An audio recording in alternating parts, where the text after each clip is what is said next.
Part B is quite similar to Part A. It gives you a sigma. You have to work out the sum. Now this is asking you to find the sum from the second term up to basically the infinite term, the end of the sequence. Okay, even though there isn't technically an end.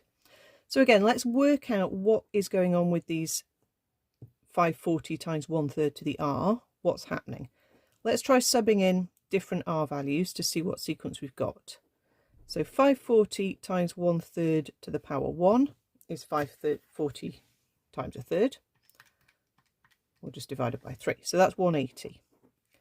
When r is 2, we're going to do 540 times 1/3 squared. I'll put it in a bracket.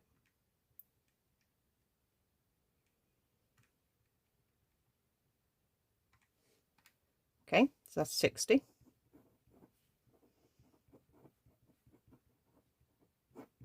When r is 3, 540 times 1/3 cubed.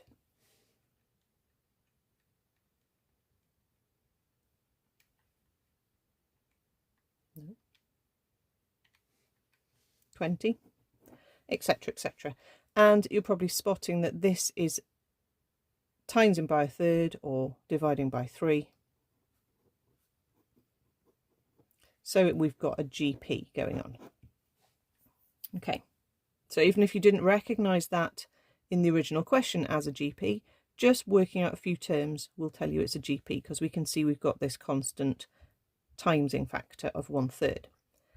So again, we've got two different ways we can tackle this summation. We can either treat the GP starting from r is 1, okay, find the sum to infinity and then subtract the first term from the total, so we end up with the sum from the second term to infinity. Or we can just start our GP from the second term. We don't need to adjust the number of terms we are adding up, because we're going all the way up to sum to infinity anyway, so we can just find the sum to infinity starting from the second term. Okay, so let's show you that's going to be the same. Okay, so let's do this one first. The formula is a over 1 minus r. So if I start from the second term, I'm going to do 60 over 1 minus a third, which is basically 60 divided by 2/3, which is 90.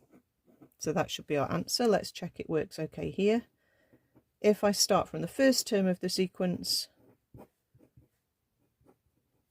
I'll get 180 divided by 2/3, which gives me 270.